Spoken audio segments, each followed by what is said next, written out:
This is the Voice of Early Childhood podcast.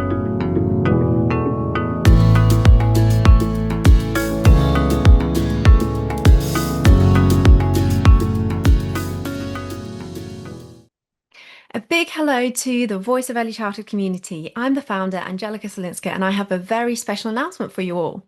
Our 2026 conference page is all launched and ready for you. We have launched the tickets early to give everyone plenty of time to plan and book. So our conference is on the 7th of March 2026 in Nottingham. We listened to your feedback and we have the speakers back again that you are blown away by and wanted to hear more from. We have Matt Baller returning and sharing his insightful work and practice around promoting children's mental health. And of course, Olivia Corbin-Phillip coming back again, this time bringing books to life. We also have our long-awaited guest, Cheryl Warren, joining us to discuss her area of expertise on neurodiversity. We will be sharing the remaining speakers soon, so keep an eye out on the conference page. You can find the link in this episode description. Tickets are already selling, so don't miss out and grab yours. I look forward to welcoming you all. Hello, everyone, and welcome to the Voice of Early Childhood podcast. My name is Angelica Salinska. I'm your host, and today I'm joined by Professor Sam Was. Thank you, Sam, for joining the podcast. This is your second time on now, so thank you for joining again. Nice to be here. Thanks, Angelica. Yeah, fantastic. So for those listeners who may not know you, I'd love to read out your brilliant bio. So Professor Sam Was is a child psychologist and neuroscientist known for his research on concentration and learning in children and his public communication of science, particularly through his work on Channel 4's The Secret Life of 4, 5 and 6-year-olds.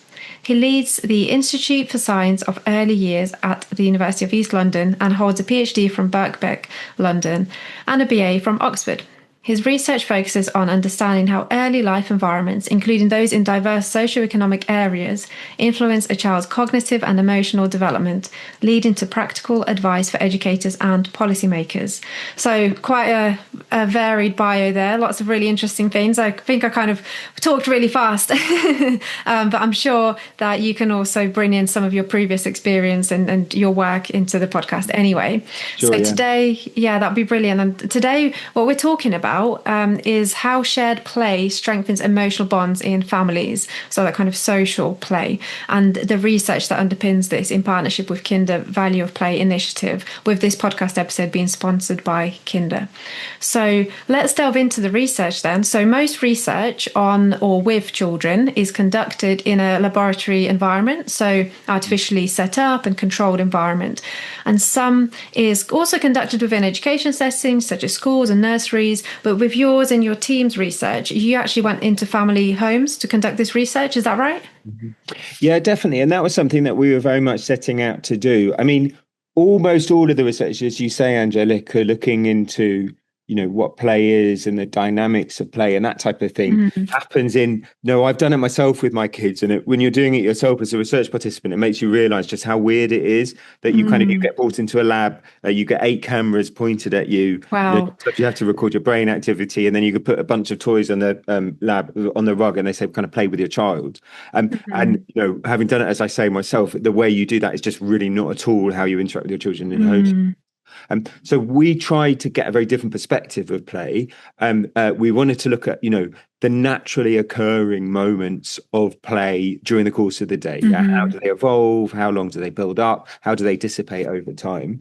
And I don't know, I guess we started off, and I guess this is somewhere where I guess I'm a bit different to a lot of the fields, Angelica, because there's a lot of play initiatives about this idea that we need to promote play. We need to be making time for children to play. Play is threatened, that type of thing. And I don't know. Whenever I get invited an email to take part in one of those initiatives, I always think, well, certainly, from the perspective of my own kids and a lot of other people, there's kids I know, they're playing all the time. It's impossible to stop them playing. Yeah. And if one of the things that we did as part of this study with Kinder was we just looked we've just recorded, a large chunk of time during the course of the whole day. Basically, we were working with, 3 to 7-year-olds, and basically, that's what we were finding from our things, that most of the time, when they're at home, not engaged in, a structured activity like, brush your teeth, get dressed, have a Mm. meal time, you would describe what they're doing as play in some form. Yeah. See, there's lots of different types of play. There's motor, stacking, repetitive things. There's Hmm. imaginative play. There's kind of block building. There's, for a baby, there's banging spoons on the table, that type of thing. But Hmm. if you adopt, a fairly generous definition of play as play that is kind of as activities that are kind of non-functional, as in, they're not directly doing something with a direct kind of means end, then, we were finding that almost all of the children, when they're at home, when they're not in structured activities, are doing something that categorizes as play. So Okay. what we were looking at was something that is much more specific than that. And that definitely is something that is very rare in some families, which is shared play. Yeah. So Mm. shared parent-child play. So the times when you spend as a parent together with your children in something that you would describe as non-functional. Yeah. So you don't have a Mm. particular thing that you want to achieve as a result of it. Yeah. And that's what makes it play. Okay. Mm. So that is definitely something that varies a lot. Yeah. Some parents spend a lot of time doing that with their children. Other families, for lots of different reasons, whether it's time or, inclination or, fatigue or anything like that, spend, virtually Hmm. no time doing that. So that was what we really wanted to focus on in this project with Kinder. Hmm. Hmm. That's really interesting that you say it's kind of social play is very varied, and there's so much to research there, I guess, isn't there? It's not just researching kind of what are the outcomes of this. Like you say, it's non-functional play. I've not actually heard of that before. I guess in the early years in practice in nurseries, we would say open-ended play. But I guess open-ended play can also have an outcome for children. So, can you just give some examples, perhaps, of non-functional play? Is it when there's definitely no outcome? Maybe there is an outcome in a child's head, not necessarily an outcome, but something that they're trying to achieve. For instance, if they're playing in role play or small world play, they are trying to act out as a character, but that's not necessarily an outcome, is it? I guess. Yeah, I meant functional in an adult sense, in Ah, the sense that, as a result of that activity, my kids have got dressed and they weren't dressed. I Or as a see. result of this, my kids have got their teeth brushed, Yeah, they weren't brushed before. Or, we've taken them shopping or those types of yeah. very much adult-like Adult. kind of Yeah. centered. No, of course, you're absolutely right, that there is, there's a massive amount of learning that happens during play. I'm just Hmm. writing this book on very early years neuroscience. Hmm. It's going to be coming up with Bloomsbury, and one of the chapters we're actually writing on that, funnily enough, is what looks, like what doesn't necessarily look like play to an adult when a baby does Yeah. it can be very functional. Yeah. So Mm. even something like kind of banging a spoon on a table, yeah, which I would Mm. call play, but a lot of other people wouldn't. Certainly there's a lot of people that put a lot of effort into trying to stop banging babies Yes, on the that's table. true. But I would say that very much has an outcome. That's about, helping different parts of the brain to learn to communicate. Yeah. So I do a Mm. simple repetitive movement. Yeah. And I hit a spoon on the table and that learns to pair kind of the movements that are happening with auditory. So it's helping the different parts of my brain to talk to one another. Mm. And a lot of other forms of play, as you were talking about, will have an outcome in the sense that they will stimulate brain development. Yeah. Whether Hmm. it's these very early, doing the same thing over and over again, a toddler pressing a little button to make a toy pop up, or, Hmm. social play. A lot of babies love, dropping a spoon off the table because they've realized that means the adult has to pick it Yeah. up afterwards. Yeah. Which again, a lot of people wouldn't call play. I would call play. But it Hmm. definitely has this is helping their brain development. But I Mm. meant in an adult like sense, non-functional in the sense that, it doesn't help us to get through our jobs, that we Yeah. have a list of the jobs that we have to get through during the day. Yeah, I think that's so interesting. This would be a whole podcast episode in itself of like what is our understanding of play and what is different Mm. people's understanding of play. What is I guess what is children's understanding of play? Actually, play is just life, I guess, for them. If we were to be able to think like children, it's just everything that they do. Like you said, we can't stop them from playing often. Mm.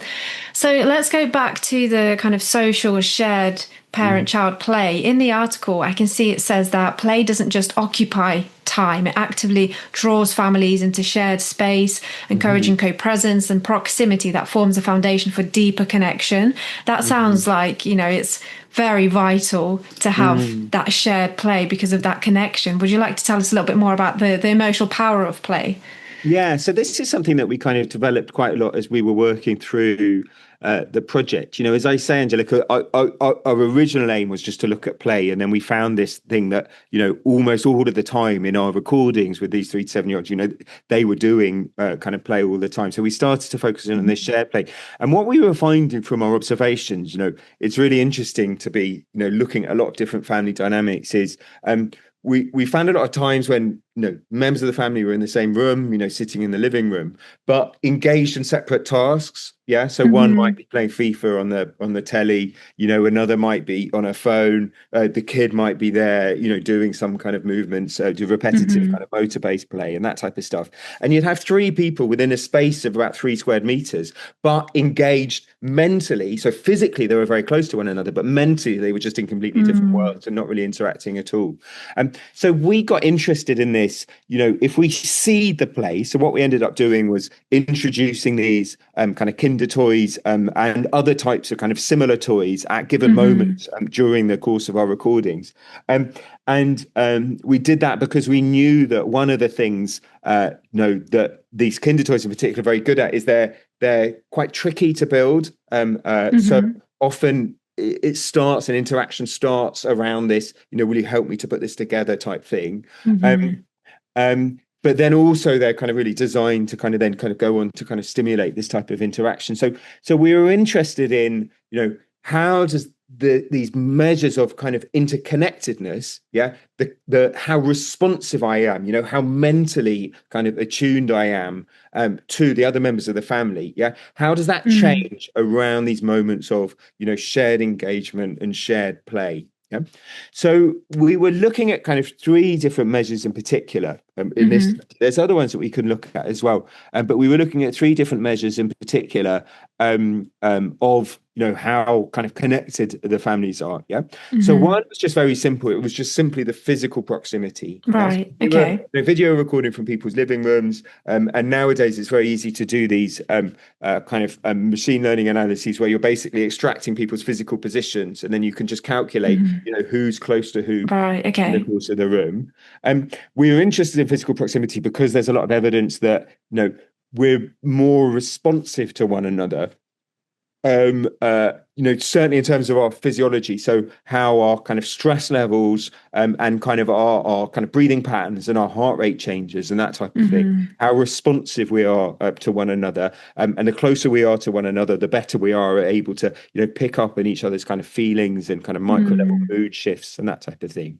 So we're interested in that, how does play change the physical dynamics? Yeah. We Hmm. were also measuring the physiology. So we were also measuring, your heartbeat changes. Yeah. So how does my Hmm. heartbeat go up and down over the course of the session? And in particular, when my heartbeat increases, do the heart rates of my family members change? Yeah. So, are Hmm. we, to put a very simple way of it, are we in sync or not? Yeah. Hmm. Um, Again, the reason that we're interested in that is because we've done tons of kind of academic research, kind of looking at this idea of these kind of moments of physiological synchrony, and lots of other people Hmm. have done some really, really great research looking at this idea of synchrony, and we know that um, in lots of different contexts, from people going to the cinema to people going to Hmm. sporting events, to there's some beautiful research looking at people going to discos. So sorry, I sound very old when I use Okay. the word discos, but going dancing to a club or anything like that, and how just that simple experience of experiencing the same rhythms at the same Right. time as Hmm. someone else, how that affects your feelings of connectedness with other people. Okay? Hmm. So this is just this idea that it's something really built into us, and that is very much a feature of our adult life as well. That being in the same state at the same time, experiencing the same rhythms at Hmm. the same time. In a sporting event, it's the highs of the times when your team scores a goal, and you're Hmm. experiencing that together with the other people that are supporting the team with you. In a theatre or a cinema, it's those moments where everybody goes at the same time. Yeah. Mm. There's something about those moments helps us to build feelings of community and feelings of Mm. affiliatedness and feelings of connectedness. Yeah.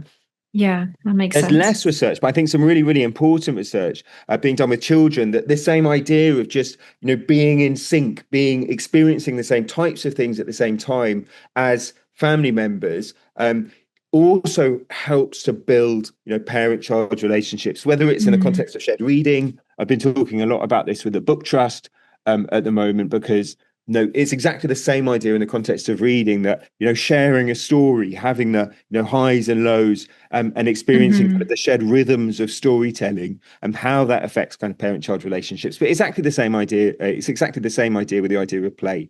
So that's the other Hmm. thing. There's a second thing we were looking at, just this idea of physiological synchrony. Yeah. Yeah. When I'm Hmm. playing with someone, when I'm directly interacting them, I get closer to them. But does that mean that I have kind of ups and downs, peaks and troughs at the same time? Um, Hmm. and then the third thing we were looking at was, going on building from that is looking at how related are my vocalizations to one another. Yeah. Right, So, okay. going back to these, interactions that we started observing when there wasn't kind of play happening, when we hadn't seeded these play events into Hmm. the interactions. Um, I was saying earlier, you can get three people sat, on the same sofa in the same living room, but mentally they're in completely different places. And Hmm. if they're talking, they're often talking in a very disconnected way. Yeah. So Yeah. someone will say something, and then a bit later, someone will say something else, but it's not actually related. Yeah. Hmm. And we were interested in this idea of kind of contingency. So, how much are we actually talking to one another? Yeah, as Mm. opposed to being mentally separate.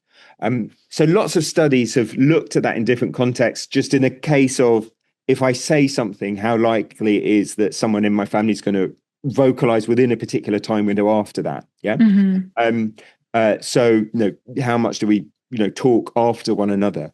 But we were keen to go a bit deeper than that. So we were looking at the semantic interrelatedness. So this is something that we couldn't look at all 5 years ago, but now we can look at quite easily, just because Hmm. there's been some amazing, AI models that will transcribe text. Yeah. So we were Okay. transcribing all of these texts that we were hearing, transcribing all of the conversations, and then just feeding them into a large language model, and then getting them to rate how semantically interrelated the vocalizations were. So if the So, child says something on a particular theme, does the adult answer on that particular? Yeah. so how I think, like connected that is, the meanings, the shared meanings, I guess. yeah. Yeah. Yeah, Hmm. exactly. Yeah.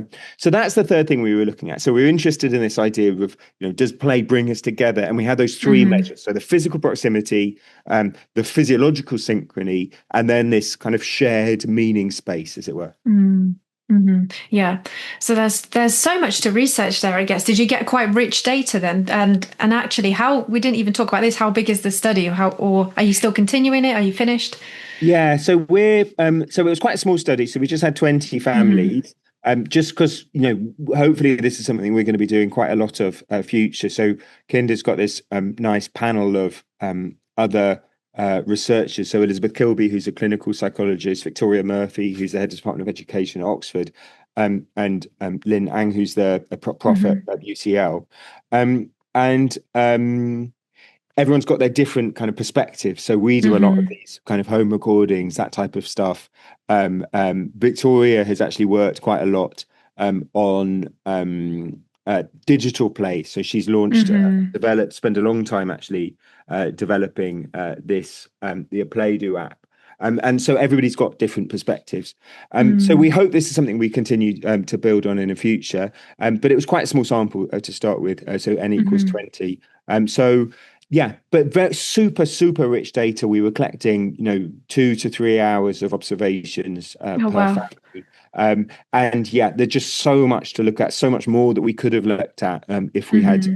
if we'd had time. But basically, to cut a long story short, we found that for all of these measures, there was preliminary evidence kind of that we are kind of shifting the needle, that play is shifting the needle on all of these different measures of interconnectedness, as well as that these different measures of interconnectedness were themselves kind of interrelated. So, physical proximity kind of relating to kind of physiological synchrony, relating to semantic synchrony. So these are really exciting avenues that we're really, really keen to pursue in future. I think there's a lot there.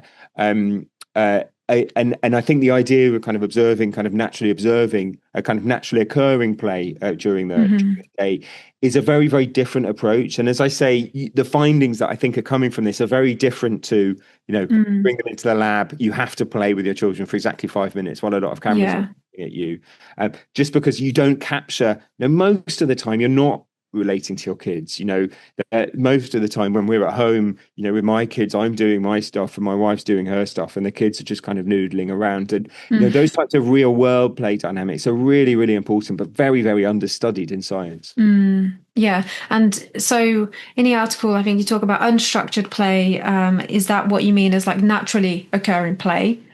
And is that different to structured play? In your study, were you looking at unstructured play and more naturally occurring then? Would structured play be a lot more like what we would also term as adult-led play, or a child sitting down and I guess it is difficult sometimes. I was going to say sitting down and building something that's following instructions, but a lot of the Kinder toys are like that. So it's difficult to kind of distinguish between structured and unstructured play sometimes. Yeah, Do you so find that? that was something we didn't look at in this study, but we have done a lot of in other studies. So we do a lot of because we do a lot of brain imagery, and to brain imagery you have to do it in the lab. So we have to have that level of artificiality that earlier I was criticizing. So we have to have them sat opposite each other on a table because we have to put a lot of wires on their heads. And we put toys down and we get them to play in a standardized way. So play with this set of toys for 5 minutes, and then we give them another set of toys to play with. And for that, you can look at, we have done a lot of work looking at this idea of child-led play versus adult-led play. We, like other people, have found that the child-led play, which I present this a lot to early years practitioners because it's the type of thing that's really, really hard to do when you're looking after lots of children at once. And I always find that quite a, interesting and provocative thing to be discussing with people. But when we just have one-on-one adults playing with children, we've got really, really good evidence, and lots of other people do that. Even, for example, if you look at object word learning, So if I wait for you to look at an object before I say, well, look, this is a battery. Compared to if I just pick it up and say, look at this, look at this, look at this, it's a battery. Then when that word label battery comes, if we cut out the child's brain data relative to the time when that word battery was mentioned, we can see a measurably greater response if it was in response to an attention episode that they initiated. Compared to the adult-led versions. And there's loads to say about this idea of child-led play, but that's not something we looked at in this project, just because you could look at everything. And we didn't have that very fine-grained brain data that we need to look at. So we were looking at this more, macro level play, which as I say is very, very under-researched, which is during the day, when you're at home just noodling on a Saturday afternoon when you haven't got much on, what's the difference between the times when I'm interacting with my kids versus the times when I'm not? Yeah. And within that, you also mentioned that there's a lot of technology going on there when there's no interaction. A lot of the time, the children might be on some kind of tech, and so are the adults. And so how about the use of technology in play then? Does bringing in tech reduce that value of play, I guess, that social interaction? Does it reduce synchronization and connection as well? Yeah, so this is complex, and there's definitely, upsides and downsides. And as I say, Kindred done a lot of work on this, but not with me. So that's with Victoria Murphy at Oxford, and they've developed this play, the Play-Do app, which is a lovely app. I mean, my take on it would be complex. So one of the things that we know that is important is contingency. Yeah. So I say something and I get an answer back. Yeah. And we know that for brain reasons, particularly early in development, this type of contingency is very important as a driver of development. Yeah. Things Hmm. actually change as you get older in development. You actually start to seek out more. So young babies will seek out a super predictable interactions. Yeah. So Hmm. they love, you know, earlier I mentioned, banging a spoon on a table, Hmm. or, social interactions. I drop something and then the adult has to pick it up. Those types of very kind of super contingent, repetitive interactions, but Hmm. babies love doing it. Yeah. And the reason that babies love doing it is because it's a very important driver of early brain development, we think, for Hmm. brain reasons that we understand quite well. Yeah. Um, Later on in development, that changes a bit again for brain reasons that we think we understand quite well, and we start to kind of seek out kind of more unpredictable interactions. So, my Hmm. kids are 6, my son's 6, and he will start doing unpredictable things in a very kind of repetitive situation. So, at dinner the other day, he just jumped on the table at the end of dinner, yeah, just doing something unpredictable, yeah. And again, we understand quite well why it is that we increasingly seek out unpredictability during later life, where we Hmm. like predictability during early life. Um, so one of the things that technology really affects, yeah, Hmm. is contingency. Um, but it is quite complex depending on exactly how you're using the tech. Yeah.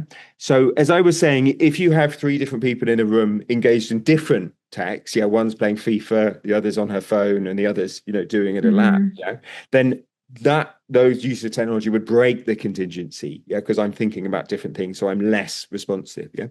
But there are ways of using tech that can increase contingency, yeah. Hmm. So, for example, if I'm chatting to an AI, yeah, um, Hmm. I an AI will reliably 100% when I stop talking, they will answer what I say. Yeah, much Okay. more consistently than any adult would do. Yeah. Hmm. So in that sense, and similarly with an educational app. Yeah. So if I'm trying to guess the responses on a phonics app, yeah, and I'm doing it on an iPad, yeah, Hmm. the technology can be very good at every time I give a particular response, it gives me feedback. Yeah. So if Hmm. I'm trying to teach phonics to 30 kids at once, I can't be giving, I'm getting them to guess, which of these words, which of these letters maps on to the ooh sound. Yeah. And Hmm. I can't be giving feedback to 30 children at once about whether they guess Hmm. correctly or not. Whereas technology can. Yeah. You have 30 different iPads, that type of thing. So in some Hmm. ways, technology can enhance contingency. Yeah. And in other ways it can destroy it. So that's one of the Hmm. things that's really, really important. But that's also, even in the context of kids chatting to AI, um, that's another area where things get more complex as you get older. Hmm. Yeah.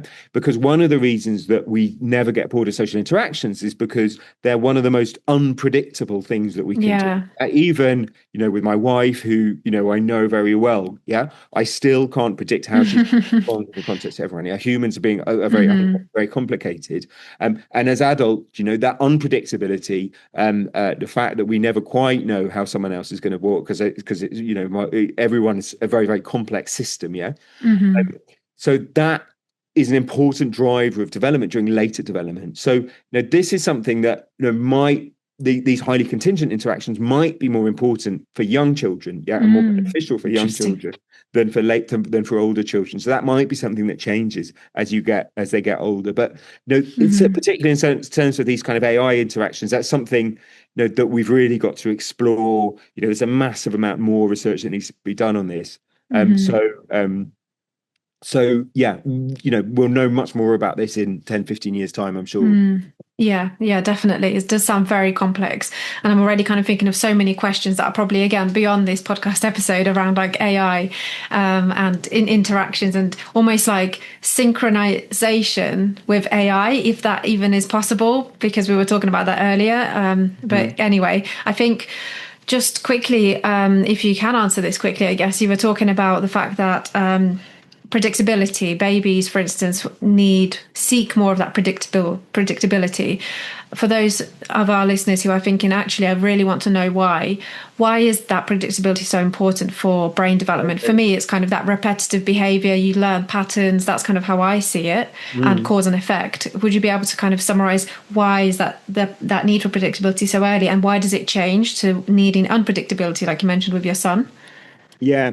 The answer is actually quite similar to what you said, Angelica, just using slightly different Mm. language. So, Hmm. so in neuroscience terms, one of the things you hear often is that our brains are prediction machines. Yeah. Right. And so every word, so as you're listening to me talk, it's Hmm. amazing to think about, but it really is true. We've got a lot of data on it. So as I'm talking, every single word that comes out of my mouth, you're generating a prediction as to what word you're going to hear next. Yeah. So Hmm. if I suddenly cabbage, then we do lots of experiments like that where you put an unexpected word into a Hmm. sentence, yeah, and you measure people's brains, and immediately that word cabbage comes up, which is unexpected given the context. Hmm. You get this kind of a different type of brain signal that you don't get if you mention that same word cabbage in a context where it's expected. Yeah, Hmm. so I went out to the garden in my vegetable garden and I saw there was a lovely cabbage. Yeah, so Hmm. from that type of study, we know that our brains are constantly, second by second, making predictions of what's going to happen. Hmm. Okay, so that's point number one. Point number two is that we learn best from situations where we can predict what's going to happen next some of the time, but not all the time. Yeah. Okay. Because the way that we learn is that we make a prediction, we see is that prediction correct or not, and then we update our knowledge to make the next prediction. Yeah. So that's Hmm. all forms of learning work on that basis. Yeah. I'm constantly Hmm. guessing what I'm going to see or experience next, seeing was that right or not, and then updating the knowledge. Again, we've got Hmm. tons and tons of evidence for that. Yeah. So that process of learning works most effectively when I can predict what's going to happen next some of the time, but not all the time. Yeah. So Hmm. those tend to be the types of situations that we seek out. Yeah. So if I'm in a very, very predictable situation, like I'm stood on Hmm. my own in front of a brick wall, yeah, I can very rapidly learn that every time I move my eyes, I can learn to predict exactly what I'm going to see. Yeah. So this is not a good learning situation for me. So I Hmm. don't enjoy it. Yeah. So it becomes aversive. Yeah. I get bored. Yeah? But similarly, if I'm in a situation where I can't ever make a prediction what's going to happen next, yeah, like, I'm sitting listening to, a podcast on black matter, fluid dynamics, or something that's way, way over my head, yeah, Hmm. and I don't have a clue what anyone is talking about, yeah, I'm never predicting what I'm going to hear next, yeah. Hmm. Yeah. So I also find it quite aversive, yeah. So that's why we Hmm. seek out learning situations where we already know something about it, yeah, but we're adding to knowledge that we know. Hmm. That's I how see. knowledge accumulation works, yeah. Hmm. So that's true for everybody, yeah, children as well as adults. But what's different and what changes over development is how good our brains are at making predictions. Yeah. So Hmm. babies and young children, their brains are terrible at making predictions because they've got very little prior knowledge. Yeah. Hmm. That So makes they sense. need to seek out easy situations, yeah, because even if it's a really, really easy predictable situation, my brain's rubbish at making predictions, so I'm still only going to get that prediction right some of the Hmm. time. Yeah.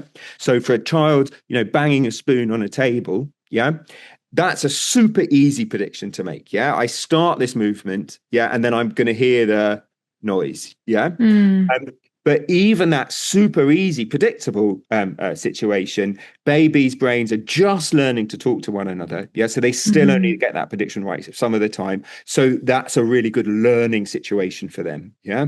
Got that right, Hmm. got that right, got that right. And then, and they're doing a lot of learning from that. Yeah. Hmm. As they get older, that gets too easy. So they stop doing it. Yeah. So they start going on to other things like, pressing a button to make a toy pop up, which is a slightly Hmm. more complex, but again, very, very predictable thing. Yeah.